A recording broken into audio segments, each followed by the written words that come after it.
DD Tamil நேயர்களுக்கு அன்பு வணக்கம். நம்ம இன்றைய நிகழ்ச்சியில் ஆரோக்கியமான வாழ்விற்கு ஆயுர்வேதம் அப்படிங்கிறத தெரிஞ்சுக்கலாம்.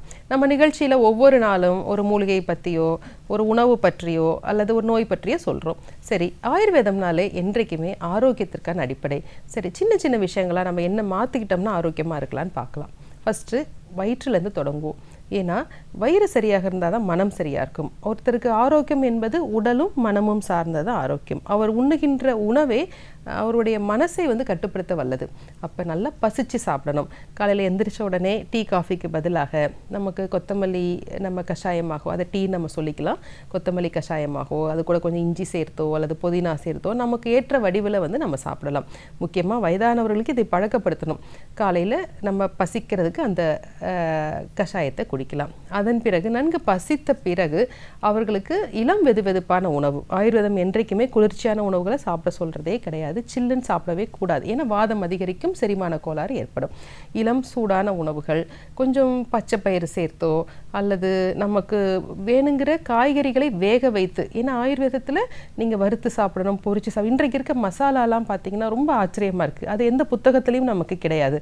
நம்ம ஒரு பொருளை உருவாக்கிக்கிட்டு அதுக்கு அடிப்படை நம்ம மருத்துவத்தில் இருக்குன்னு சொல்கிறோம். இந்த வகையான உணவுகள் எதுவுமே புத்தகத்தில் சொல்லலை. அவங்க எல்லாமே வேக வச்சு சாப்பிடுங்க, எளிமையாக செரிக்கக்கூடிய உணவுகளை சாப்பிடுங்கன்னு தான் சொல்கிறோம். அப்போ நம்ம அதை பார்க்கும் பொழுது வேக வைத்த உணவுகள், அதற்கு கூட கொஞ்சம் ஜீரகம் சேர்க்கலாம், கொஞ்சம் மிளகு சேர்க்கலாம். இந்த மசாலாக்களை சேர்க்காமல் நம்ம சாப்பிடணும். அதன் அடிப்படையாக பார்த்தோம்னா மலச்சிக்கல் இன்றைக்கி ஒரு பெரிய பிரச்சனை. நம்ம அதற்காக இன்றைக்கி ஒரு பெரிய மார்க்கெட்டே இருக்குதுன்னு சொல்லலாம். எல்லாருக்கும் பார்த்திங்கன்னா ஏதோ ஒரு வகையில் மலச்சிக்கல், வயிற்றுப்பொருமல். அப்போ தினமும் இரவு சாப்பிடுகின்ற உணவில் நமக்கு நிறைய நீர் சத்து இருக்க மாதிரி சாப்பிடணும். கஞ்சி போன்ற உணவு தான். நம்ம கஞ்சின்னு அடிக்கடி சொல்லும்போது பல பேருக்கு கோவப்படலாம், என்னது அவங்க எப்போ பார்த்தாலும் கஞ்சி தான் சொல்கிறாங்க அப்படின்ட்டு. ஏன்னா கஞ்சி போன்ற உணவுகள் நம்மளுடைய மலக்குடலை சுத்திகரிக்கும். மலக்குடல் சுத்திகரிப்பாக இருந்தாலே அடுத்த நாளுடைய இயல்பு அவங்களுக்கு சீராக இருக்கும். இல்லை அதை தாண்டி நமக்கு கொஞ்சம் மலச்சிக்கல் இருக்குது அப்படின்னா நம்ம எளிதாக கிடைக்கின்ற திரிபலா பொடி, அதுவும் உணவு சார்ந்த விஷயம்தான், அதை இரவில் எடுத்துக்கலாம்.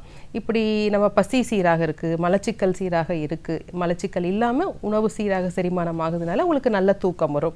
அடுத்தபடியாக என்ன பண்ணணும், நம்மளுடைய புலன் உறுப்புகள் நமக்கு எப்பவும் சுறுசுறுப்பாக இருக்கணும். கண்ணுக்கு மையிடுதல், அதை தினமும் செய்கிறது நல்லது. இளநீர் குழம்பு பயன்படுத்தி செய்யலாம். மூக்குக்கு நசியமிடுதல், அதில் வாரத்தில் ஒரு முறையேனும் செய்யலாம். அப்போ நம்மளுடைய மூக்கின் வழியாக செல்கின்ற மருந்தானது மூளையை சுறுசுறுப்பாக வைத்திருக்கும், கிருமி தொற்றிலிருந்து நம்மளை காப்பாற்றும். இதற்கு முக்கியமானதாக என்ன சொல்வோம், நம்மளுக்கு எண்ணெய் தேய்த்து குளித்தல். ஏன்னா தலை முதல் கால் வரை எண்ணெய் தேய்த்து குளிக்கும் பொழுது உடலில் இருக்கின்ற அனைத்து அந்த உணர்வு நரம்புகளும் தூண்டப்பட்டு இரத்த ஓட்டம் சீராகி நாள் முழுவதும் நமக்கு சுறுசுறுப்பாக இருக்க முடியும். இப்படி எண்ணெய் தேய்த்து குளிக்கலாம். பருவகால உணவுகள்னு சொல்லுவோம். ஒவ்வொரு சீசனுக்கு ஏற்ற மாதிரி நம்மளுடைய வளிமண்டலத்தில் குளிர்ச்சி ஏற்படலாம், வெப்பம் ஏற்படலாம், இல்லது மிதமான குளிர்ச்சி, அதிக குளிர்ச்சி, மழைக்காலம், இப்படி 6 பருவ காலங்கள் இருக்குது இல்லைங்களா? அந்த காலத்துக்கு ஏற்ற உணவுகள். எடுத்துக்காட்டாக இப்போ நமக்கு ஒரு குளிர்காலத்தில் இருக்கும் அப்படின்னா இப்போ ஐஸ்கிரீம் சாப்பிடக்கூடாது. நம்ம சாப்பிடுகின்ற உணவே பார்த்திங்கன்னா இளம் வெதுவெதுப்பாக தான் இருக்கும். ஏற்கனவே ஆயுர்வேதத்தில் இளம் வெதுவெதுப்பாக தான் சாப்பிட சொல்கிறோம். ஆனால் குளிர்காலத்தில் நம்ம போய் சில்லுன்னு சாப்பிட்றது, இன்றைக்கு நம்ம குளிர்சாதன பெட்டி வாங்கி வச்சுருக்கோம், அதில் வச்சு ரீஹீட் பண்ணி சாப்பிட்றது, இந்த மாதிரியெல்லாம் எடுத்துக்கொள்ளும் பொழுது அது நாளடைவில் இந்த ஆட்டோஇம்யூன் டிசீஸாக தான் மாறுது. அப்போ பருவகால உணவுகளை நம்ம கரெக்டாக எடுத்துக்கணும். அதுக்கப்புறம் பார்த்திங்கன்னா ஒவ்வொரு பருவ காலத்திலும் நமக்கு உடல தோஷங்கள் அதிகமாக மாறுபடுறதுனால உடலை சுத்திகரிக்கும் சிகிச்சைகள் சொல்லியிருக்காங்க. பஞ்சகர்ம சிகிச்சை, அதாவது உடலை தூய்மை செய்கிறது.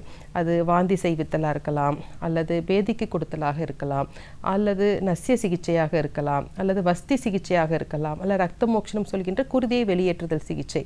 இது எல்லாமே ஒரு முறையான ஆயுர்வேத மருத்துவர்கிட்ட நீங்கள் கலந்து ஆலோசித்து உங்கள் உடலுக்கும் உங்கள் வயதிற்கும் உங்கள் உடல் தன்மைக்கு நோய் தன்மைக்கு எது ஏற்றதோ அந்த மாதிரியான சிகிச்சைகள் செய்யும் பொழுது நமக்கு இன்றைக்கி நோயை பார்த்து பயப்படுறோம் இல்லைங்களா, அது இல்லாமல் ஒரு வளமான எதிர்காலத்தை நம்ம உருவாக்க முடியும்.